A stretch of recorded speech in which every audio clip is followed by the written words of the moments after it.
Okay. Hi everyone, this is EnPTinio again.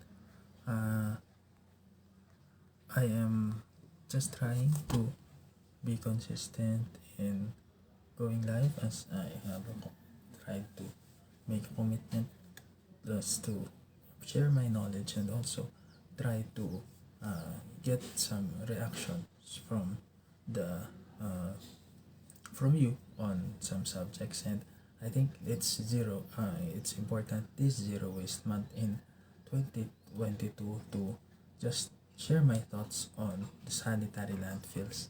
So one of my posts this week is about the low service rate of sanitary landfills when it comes to LGUs, as reported in the most recent status report of NSWMC published in 2020, covering 2008 to 2018. So sanitary landfills only serving around 22 to 23% of local government units in the Philippines.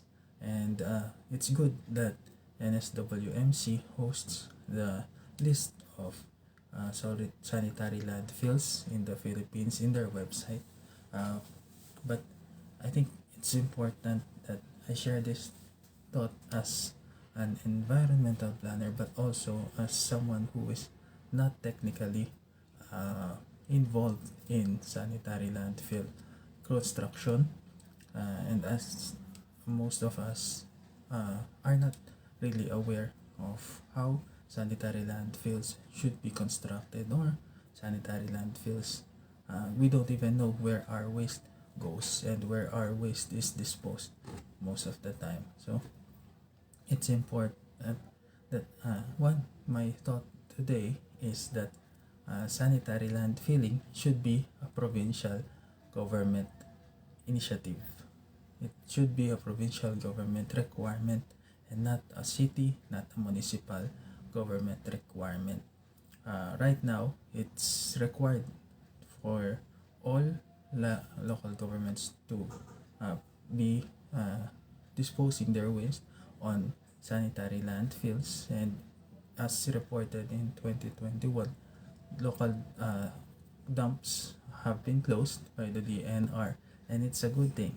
But the counter on the other side of that is that uh, disposal in local government units are still not that protected and not that environmentally sound, because we introduced a new quote unquote dump site, which is the temporary uh, TRCA, temporary residual containment area. So this TRCA should be a precursor of waste to energy plant or waste to energy facility, as indicated in the local government the order of DNR.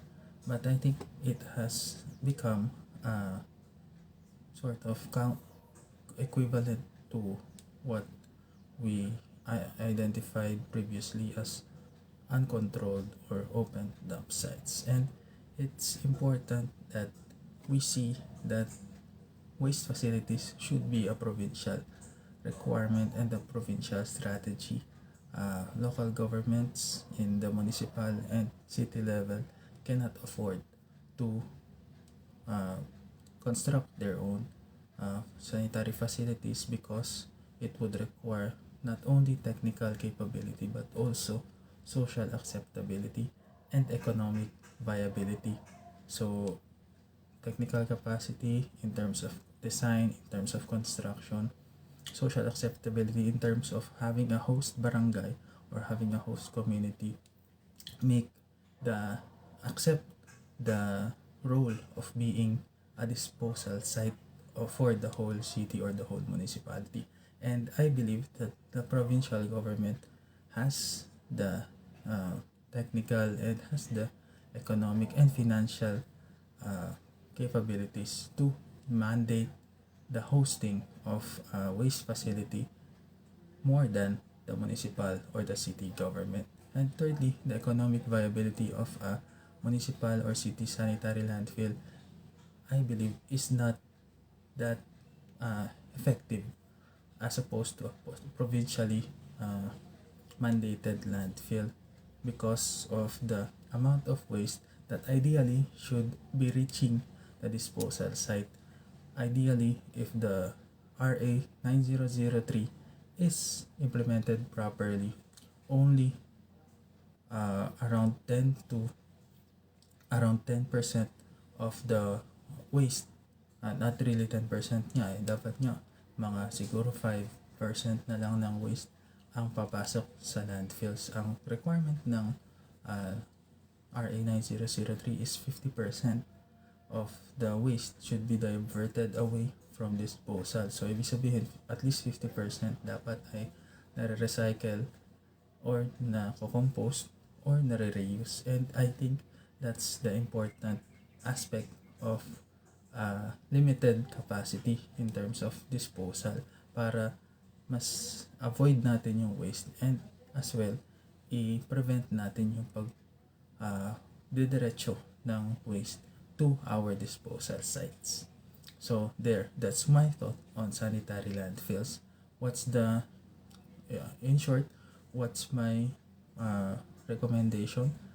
The province should be the one that is made accountable by the government, particularly the NSWMC, in the absence of a sanitary landfill in a municipality or a city, because the province should ideally have the technical capacity, the social acceptability capacity, and the economic viability capacity for construction, even just planning the sanitary landfill. So yun, this is just a short video about sanitary landfill. Zero Waste Month. Comment your reactions below or send me a private message.